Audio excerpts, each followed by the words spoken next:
La parole est à Monsieur Claude de Ganay. Merci, Monsieur le Président.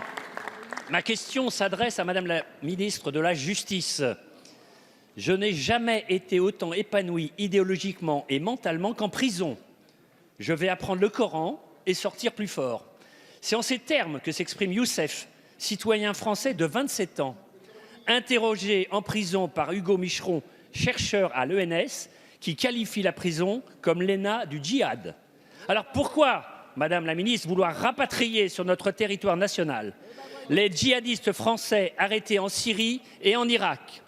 Ce n'est pas la volonté des Français, puisque 82% d'entre eux souhaitent que ce djihadiste soit jugé en Irak.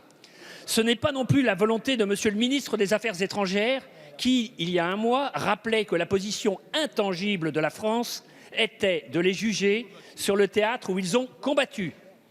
Ce n'est toujours pas la volonté de l'ancien Premier ministre socialiste, Manuel Valls, pour qui, je cite, il s'agit d'une erreur.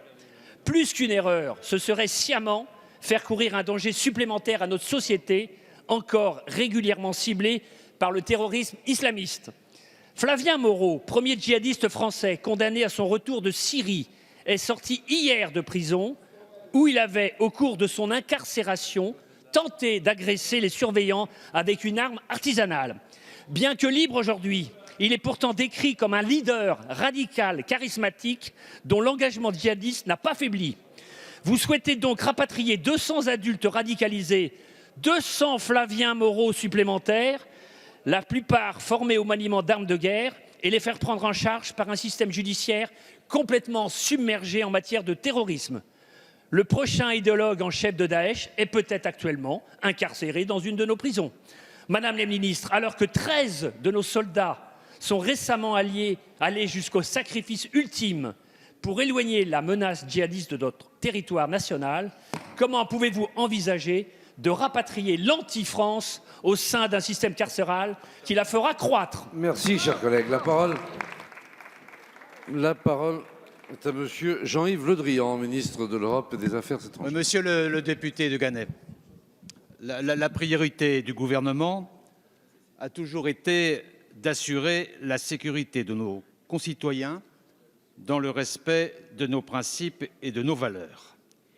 Et les combattants de Daesh dont vous parlez sont des hommes et des femmes qui ont pris la décision de rejoindre Daesh, de se battre dans une zone de guerre, de combattre la France.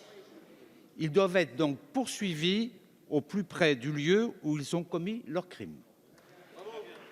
Notre priorité a toujours été d'assurer, mais je l'ai dit ici à plusieurs reprises, la lutte contre l'impunité des crimes commis par ces combattants. C'est une question de sécurité, c'est aussi une question de justice à l'égard de leurs victimes. Certes, l'instabilité de la zone complique aujourd'hui les options disponibles à court terme, mais le principe reste le même. Et notre priorité à ce stade, c'est de faire appliquer la décision que la coalition, dans sa réunion de Washington que nous avions provoquée, a prise à l'unanimité de ses membres pour que la détention sûre et durable soit assurée.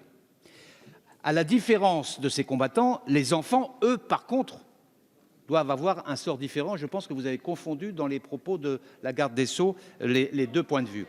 En ce qui concerne les enfants, dans la mesure où eux n'ont pas choisi de rejoindre l'Irak et la Syrie, ils n'ont pas choisi de rejoindre une organisation terroriste et c'est la raison pour laquelle nous considérons que les mineurs, notamment orphelins et isolés les plus vulnérables, doivent être rapatriés. Nous l'avons fait à 2 reprises, mais nous n'avons pas le contrôle effectif de ces territoires et les opérations que nous avons menées n'ont pu l'être qu'après une négociation avec les forces locales, puisque nous sommes dans une zone de guerre. Et s'il y a d'autres opportunités de rapatriement des enfants mineurs, orphelins, isolés ou vulnérables, nous le ferons. Voilà quels sont nos principes. Ils n'ont pas bougé depuis longtemps. Merci, Monsieur le ministre.